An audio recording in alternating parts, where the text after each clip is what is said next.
तो ऐसे मजा नहीं आएगा। मगहिया भक्ति के खिलल हको नममा कैसे आ के करा करानावा मनिंद्र भैया के कारण। हाँ हमारा महादेव के कारण संगे संगे मनिंद्र भैया के भी कारण। जी जी सही कैसे हाँ क्या बात है मामा ए गुरुजी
तोहारे कृपा से बाबा घूम चारो राजी। तोहरे कृपा से बाबा घूम चारो सरोवरिया घूमी घूमी करी सागर सो राजी।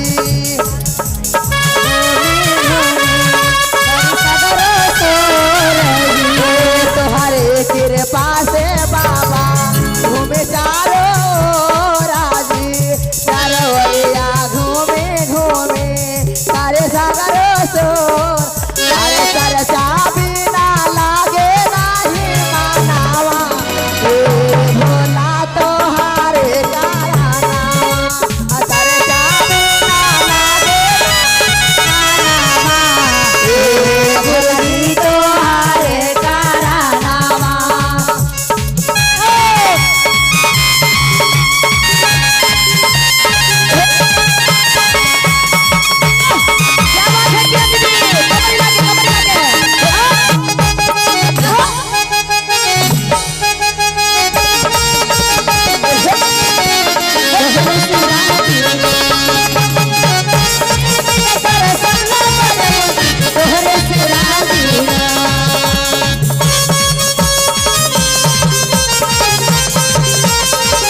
पहिला में दाया मंगिया दूसरा में सारा पहिला में दाया मंगिया दूसरा में सारा चाही। पहिला में दाया मंगिया दूसरा में सारा चाही। तीसरा में नामा शिवा हमारा धारा चाही। तीसरा में नामा शिवा हमारा